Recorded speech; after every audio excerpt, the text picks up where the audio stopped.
কার্যতালিকা লিপিবদ্ধ হয়েছিল। তার প্রথমটি ছিল পুলিশ অফিসারদের বিরুদ্ধে, আইজিপি চৌধুরী আব্দুল্লাহ আল মামুন সহ 23 জন আসামি প্রথম মামলায়। সেই মামলাতে আজকে 8 জন গ্রেপ্তারকৃতকে হাজির করা হয়েছিল ট্রাইব্যুনালে।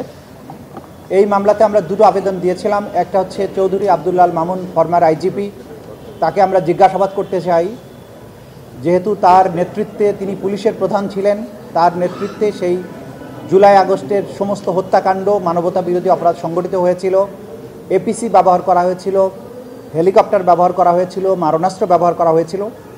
এই বিষয়ে তিনি আগে একটা জবানবন্দি দিয়েছেন। সেই জবানবন্দির সূত্র ধরে আরও অনেক তথ্য, যেগুলোর ব্যাখ্যা তার কাছ থেকে আমাদের দরকার।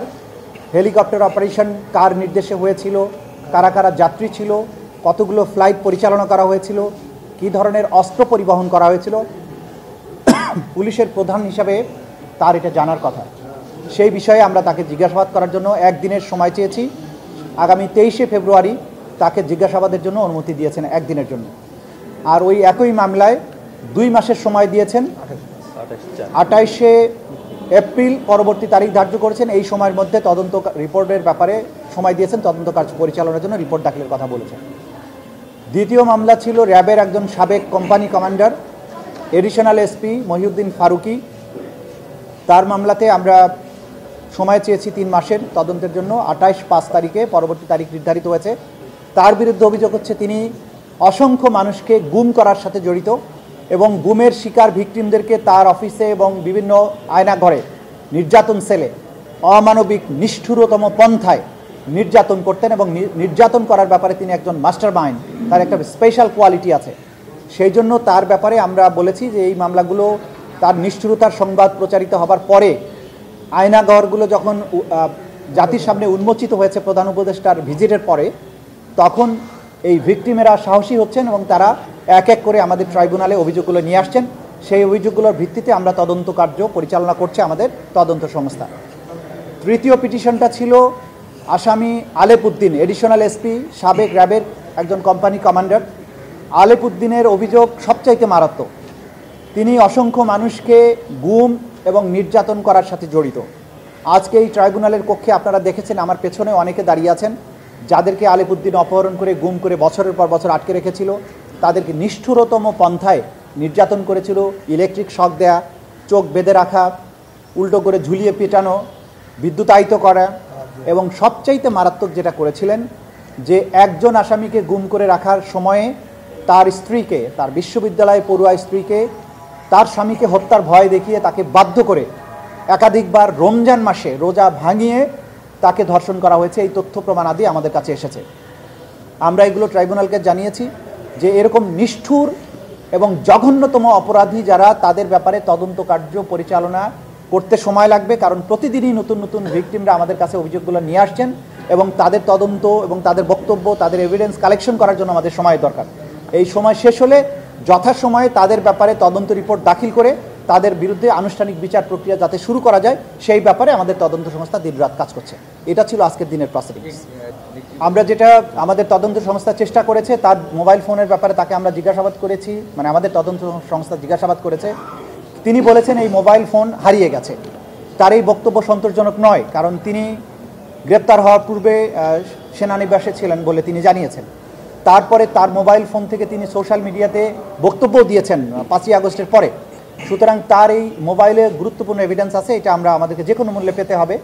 আমাদের তদন্ত সংস্থা আপ্রাণ চেষ্টা করছেন কোথায় উনি রেখেছেন এই সব বিষয়ে তাকে জিজ্ঞাসাবাদ করতে হবে। এই জন্য কিন্তু আমরা তাকে ইন্টারোগেশনের জন্য চেয়েছি এবং প্রত্যেক আসামির মোবাইল থেকেই আসলে অনেক গুরুত্বপূর্ণ তথ্য পাওয়া যাবে। এই জন্য আমাদের কাছে এটা একটা অমূল্য সম্পদ।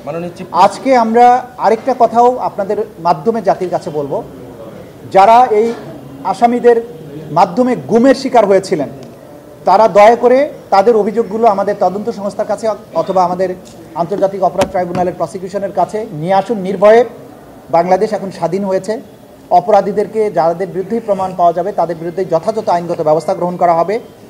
যে কান্নায় তারা বছরের পর বছর গুমরে কেঁদেছেন, তাদের কান্নার দিন অবসান হবে যদি তারা ট্রাইব্যুনালের কাছে এসে তাদের বক্তব্য দেন, বিচারের মুখোমুখি করেন অপরাধীদের।